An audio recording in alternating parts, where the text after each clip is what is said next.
नमस्कार विद्यार्थी आणि पालक मित्रांनो, मी अंकुश पाटील श्री छत्रपती अकॅडमी पुणेमध्ये आपलं मनपूर्वक स्वागत करतो।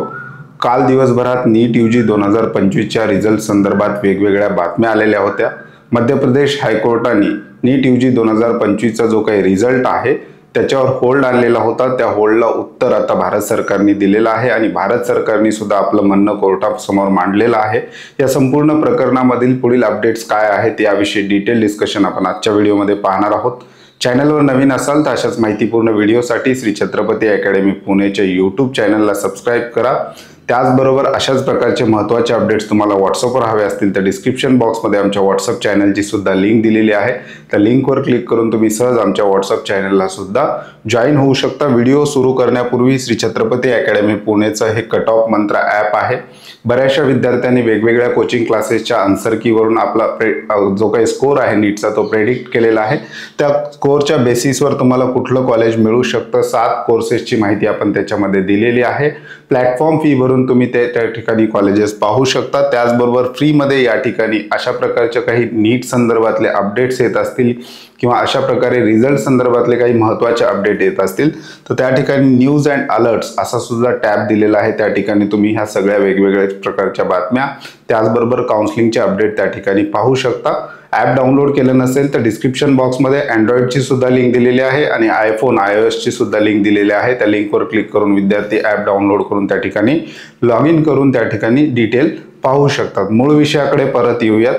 मध्य प्रदेश हायकोर्टामध्ये एक पिटिशन दाखल करण्यात आलेली होती की 4 मे 2025 रोजी जी काही नीट यूजी एक्झाम संपूर्ण देशभरामध्ये कंडक्ट झालेली होती तर मध्य प्रदेशमधल्या जवळपास 49 केंद्रावर परीक्षेची व्यवस्था जी आहे ती थोडीशी ढासळलेली असल्याचं त्याच्यामध्ये सांगितलेलं आहे।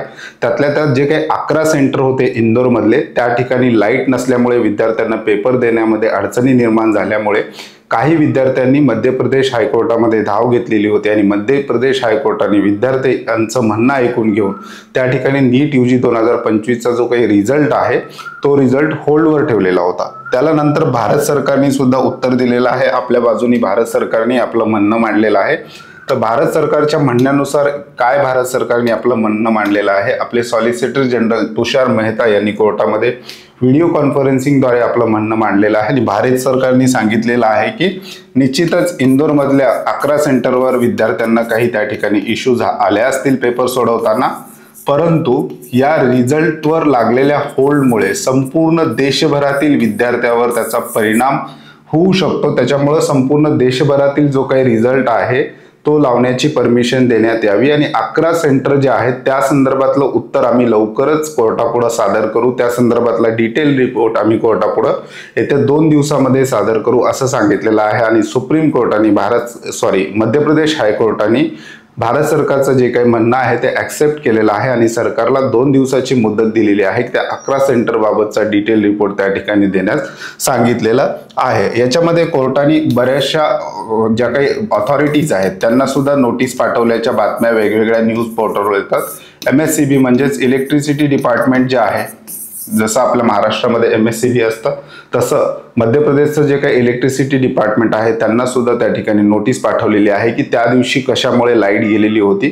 घटनेनुसार काही पेपरमध्ये त्या ठिकाणचं त्यांनी सांगितलेलं आहे की त्या दिवशी म्हणजेच एक्झॅक्ट 4 मे 2025 रोजी ज्या दिवशी नीटचा पेपर होणार होता त्या दिवशी मध्य प्रदेश इंदोरमधलं वातावरण जे आहे ते थोडंसं व्यवस्थित नव्हतं। त्या ठिकाणी पाऊस वादळ वारा त्या ठिकाणी चालू होता, त्याच्यामुळं लाईट त्या ठिकाणी कट करावी लागलेली होती आणि याचा परिणाम विद्यार्थ्यांच्या त्या सेंटरवर झालेला आहे। आणि बरेचसे जे काही सेंटर होते ते सरकारी शाळेमध्ये असल्यामुळे त्या ठिकाणी पुरेशी व्यवस्था म्हणजे बॅकअप त्या ठिकाणी विद्यार्थ्यांना देण्यात ते कमी पडले आणि यामुळे जे काही 11 सेंटर आहेत त्याच्यामधले जवळपास 600 विद्यार्थी जे आहेत ते प्रभावित झाल्याचं सुद्धा म्हटलेलं आहे। आणि या विद्यार्थ्यांनी NTA ला मेल करून आपलं म्हणणं सुद्धा मांडलेलं होतं, परंतु NTA कडून रिस्पॉन्स न आल्यामुळे हे विद्यार्थी डायरेक्ट मध्य प्रदेश हायकोर्टामध्ये त्यांनी धाव घेतलेली होती आणि काल मध्य प्रदेश हायकोर्टाने या निकालावर जे काय होल्ड आणलेला होता। यानंतर भारत सरकारला सुद्धा आपलं म्हणणं मांडण्याची त्यांनी मुभा दिलेली होती। भारत सरकार येत्या 2 दिवसामध्ये या संपूर्ण प्रकरणाबद्दल आपला रिपोर्ट सादर करणार असं तुषार मेहतांनी सांगितलेलं आहे आणि पुढील प्रकरणाची जी काही सुनवाई आहे किंवा ज्याला आपण कारवाई म्हणतो ती या फाईलनुसार आपण पाहू शकतो की 19/5/2025 रोजी याची पुढील हिअरिंग त्या ठिकाणी कोर्टामध्ये होणार आहे आणि त्या दिवशी स्पष्ट होणार आहे की या प्रकरणाचं पुढं काय होणार आहे। संपूर्ण देशभरातील विद्यार्थ्यांना अफेक्ट होऊ नये याच मताने कोर्टाने ते मत ऍक्सेप्ट केलेलं आहे। परंतु हे जे काही 11 सेंटर आहेत याच्याविषयी भारत सरकारला त्यांनी रिपोर्ट मागितलेला आहे। आता पुढील हिअरिंग जी आहे ती 19/5/2025 रोजी होणार आहे। त्या दिवशी आपल्याला अधिक गोष्टी त्या ठिकाणी क्लिअर होताना पाहायला मिळतील। आता या दरम्यान ज्या ज्या सेंटरवर भारतभरात जे काही नीट UG 2025 ची एक्झाम झालेली आहे, जिथे जिथे अशा प्रकारच्या अडचणी आलेल्या आहेत त्या ठिकाणाहून आता याचिका वाढण्याच्या सुद्धा शक्यता तज्ञांकडून वर्तवल्या जातात। या प्रकरणात पुढे काय काय महत्त्वाचे अपडेट्स येतील ते आपण आपल्या चॅनलद्वारे विद्यार्थ्यांपर्यंत पोहोचवणारच आहोत। त्यामुळे चॅनलवर नवीन असाल तर अशाच माहितीपूर्ण व्हिडिओसाठी श्री छत्रपती अकॅडमी पुणेच्या YouTube चॅनलला सबस्क्राईब करा। त्याचबरोबर नीट UG 2025च्या पेड काउन्सिलिंग सर्व्हिसला सुद्धा आम्ही सुरुवात केलेली आहे। डिस्क्रिप्शन बॉक्समध्ये आमचे कॉन्टॅक्ट नंबर दिलेले आहेत, त्या नंबरला कॉल किंवा मेसेज करून तुम्ही आमच्या पेड काउन्सिलिंग सर्व्हिसविषयी अधिक माहिती घेऊ शकता। तुर्तास आजच्या व्हिडिओमध्ये आपण इथेच थांबतोय। पुन्हा भेटूयात आणखी एका नव्या आणि माहितीपूर्ण व्हिडिओमध्ये। धन्यवाद।